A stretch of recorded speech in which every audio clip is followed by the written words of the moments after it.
Good morning, everyone. Welcome to Pre-Market News and Views by In the Money Stocks. Today is January 3rd, 2012. It's the first trading day of the new year. Hope everybody had a wonderful holiday, and let's get right into the charts here. We're going to see the S&P 500 E-mini futures. This is now the H contract. It is trading higher by about 18.5 points. Was trading much higher earlier this morning. Has pulled back off the morning highs, but nonetheless, it is still up about 18 points. That's a sizable gap up this morning. The futures contracts did open up this morning right around 6 a.m. So very, very good little pop there for the markets. However, they have since pulled back. We'll see if that can last. If the futures are trading higher, that means the dollar is probably trading lower, and that sure enough is the case today. You see the dollar with the big gap down this morning, and then it has rallied up a little bit. And you see as the dollar's rallied up, the market has pulled back. So keep that relationship front and center. You don't want to change anything there. The dollar is still the driving force behind every market move. If the dollar goes lower, the markets will inflate and trade higher. Now, the first week of January is always a very, very tricky week. This is when you do get a lot of forced buying in the marketplace. Many people believe if the first week of January is higher and closes higher, the rest of the year will finish higher as well. So sometimes you just get forced buying by a lot of institutions. So you want to be a little bit careful there. But nonetheless, the problems in Europe still remain. In fact, today we have news out from Greece saying that if they don't officially sign the bailout there, they will defect and leave the European Union. So that's a little bit of a change from what we've heard prior. But now Greece is warning that they will leave the European Union if they do not get the next tranche of bailout money and they have it signed and sealed and delivered.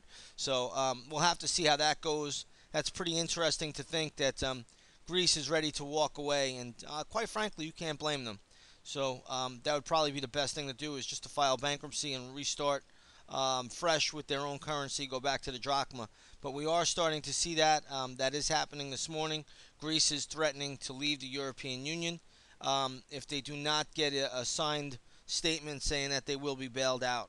So pretty interesting, but nonetheless, that is what's going on here. Now, across the globe, last night you had the Hang Seng trade higher, do very, very well. It was up about 2%. This morning, you have all the European markets pretty much doing okay. The only market that is lower this morning is the French CAC 40. That is down about 0.7%. Not down big, but nonetheless, it is still negative.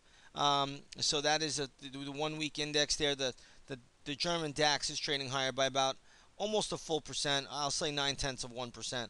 So that is holding up pretty well overall. Now the U.S. markets, obviously, we have the futures higher. You also have gold higher this morning by 25 points.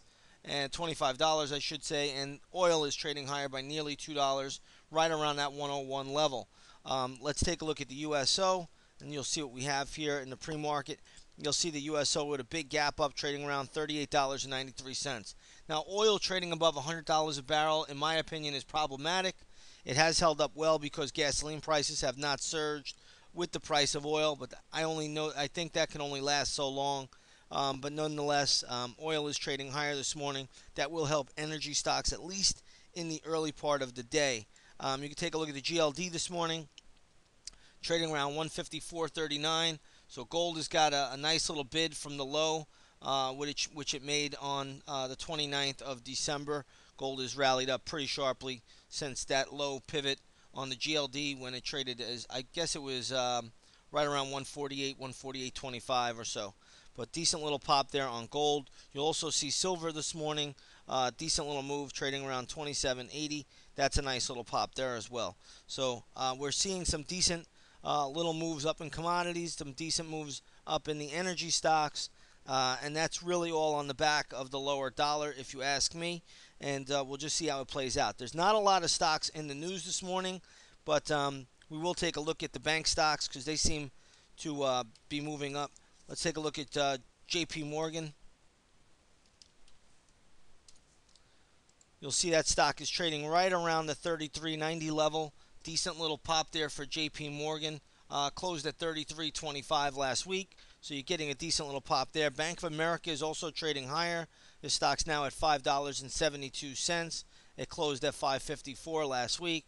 Also, Goldman Sachs is catching a pretty sharp bid higher. Stock is trading up at $92.39. That's a decent little move for all of the financials this morning ahead of the opening bell. So keep an eye on the financials. If the financials start to slip or move lower, you know the market's likely to follow. Use them as a leading indicator or a leading barometer for the market, and just see how it goes. But there really isn't a whole lot else. You do have Apple trading higher, which is common when the markets trade higher. Apple went all the way up to 413 in the pre-market, now settling in where it should be, right around the 408, 409 level. Let's take a look at Google. That was another one that was catching a nice little bid. And Google's trading up around the 654 level. So Google remains very, very strong, holding up very, very well. Really no problems there. But again, watch this market. Don't take anything for granted here. Normally we will trade higher, but we really are up sizably ahead of the opening bell, and that should be noted. But other than that, I'm not seeing a whole lot else regarding the stock world here in the pre-market. So again, it's the first trading day back. We'll leave it at that. Don't force anything in this market. We get a pretty sizable gap up, and we'll just take it for what it is. And again, as I said earlier, watch that dollar. If the dollar moves higher, market will pull back. If the dollar catches any kind of starts to sell off, the markets will inflate and trade higher for the most part. With that said, everybody, Happy New Year, and I will see you all tomorrow. Take care now.